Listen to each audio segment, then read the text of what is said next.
Okay, so here we've got my Casio Duro MDV-106. As you can see, this is exactly what it looks like now. If you've not seen one before, and it's hard to find, because I've been looking around the internet, I was looking around on Google, YouTube, couldn't find anything. No pictures, no anything of anything that had the actual bezel completely removed. So here we are. This is the bezel removed from the actual watch itself. Now, I'm not going to lie, but I think it actually looks pretty cool, to be 100% fair with you. It looks more like a pilot watch now. Obviously, the water resistance is not affected, so it stays at 200 meters. The bezel has nothing to do with the case itself being water resistant, so it still remains and retains its water resistance. The bezel itself, now getting the bezel off, completely bent the bezel. As you can see there, it's completely warped. We can have a little look here. If I can have a look, it's not zooming in properly, sorry about that. There we go, a little bit. So what happened was I was playing with the watch last night, winding it, sitting up at the beach, and it just started spinning on itself very softly, had no tension almost whatsoever, and I didn't like that. So as you can see, I've completely modified the case of this watch. So you can see on the lugs and here on the crown protector, I've totally redone that myself with needle files and rotating tools and everything. So I'm pretty up on pulling things apart. You have to have a little bit of skill and understanding how all these things work. So I wouldn't say if you're not 100% savvy in being able to do intricate things, I probably wouldn't take it on. But if you're pretty skilled and handy and artsy, then it's not a hard thing to do, and you can actually make something very good.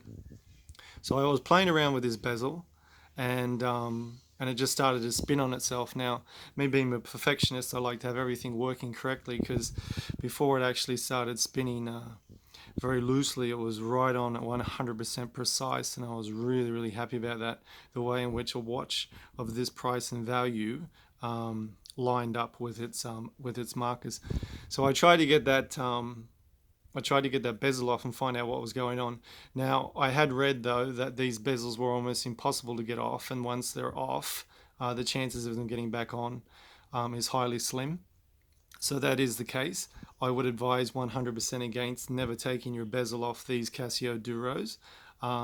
The only other way I think you might be able to do it is by using a specific watch tool that clamps on and slides underneath and lifts it up at all angles. Trying to take it off with a wedge or a knife or something doesn't really work. Not that I'm too fussed. It was cheap and it was my experiment watch. And I think, as I said, I think it came out looking really good, actually, to be honest with you. And it's still water resistant, doesn't bother me. I mean, I'm going to buy more watches anyway, but I'll definitely be keeping this for wearing all the time. So this is what's inside the bezel. This is it, very simple. The spring retainer here, and this is what broke the spring here. So as you turn and rotate around, it clicks into this section here, and this is what actually broke off. So you can see right there that that's what snapped off on the inside of the watch. Now, I'm not too sure if this has happened to anybody before, but when I did buy this watch, I noticed that as I tapped on the edge of the bezel itself was a little loose in some spots, and I knew straight away there's probably a chance there that's not fastened down properly. And yeah, so it's only very new. It's only a few weeks. Well, I've had it for about a month and a half, and already the spring retainer snapped on the inside. So just to let everybody know who actually owns a Casio Duro, yeah, they're durable. However, given the fact that this one snapped on me, is probably not a good sign, to be 100% honest with you. I haven't heard of it before. I don't know if anybody else out there has had this happen to them, but it's definitely something to think about. Maybe thinking about how often you play with your bezel or not. I don't know, but so yeah, this spring sits inside, and then this goes on top. But obviously, with the bending of it and everything, even if you pulled this off 100%, the chances of you getting this retainer and the spring back in the right place and whacking it back on 100% effectively, I think is a very, very slim chance.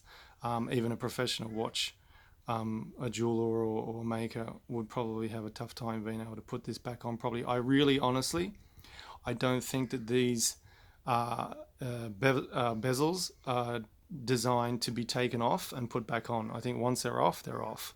So if you're going to do any inserts, as I've taken the insert out of this one already, I had an insert in there.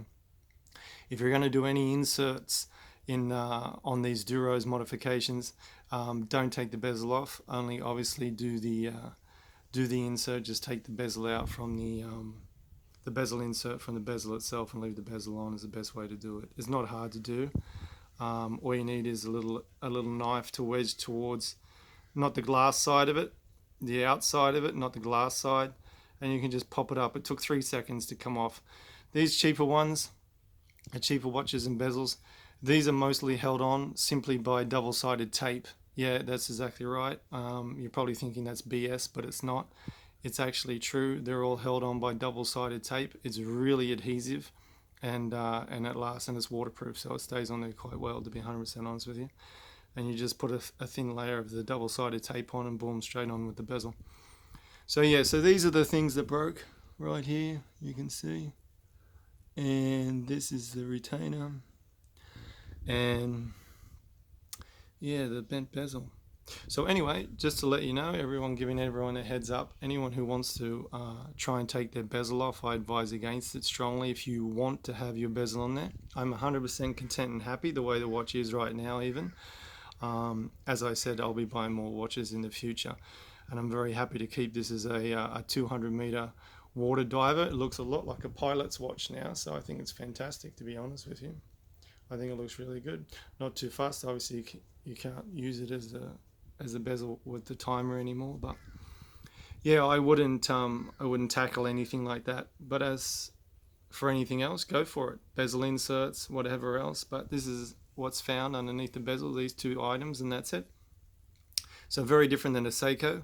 If you've ever watched those YouTube videos, and the Seikos have all the retainer clips and all that type of stuff, very different setup. So anybody looking and thinking, oh, well, I'm trying to take my bezel off, this is what's going to happen. So just to give everyone a heads up. And again, this is it. I think it looks really good. Nothing wrong with it. Perfectly fine. Wears quite well, quite nice. Sits on the wrist here, and whack it on the wrist. Put this down for a minute.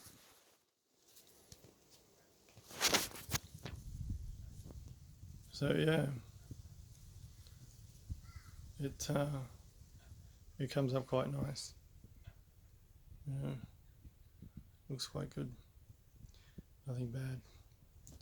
Anywho's, yeah. So that's a heads up for anybody who's wanting to attempt this and thought twice about it. Now maybe you may think 3 times about it before you actually go ahead and do it. Either way, like I said, not a problem. Looks good without the bezel. It's a cheap watch. The reason I bought it for $60 US, you can't go wrong. And everything stays the same. There you go. Thanks.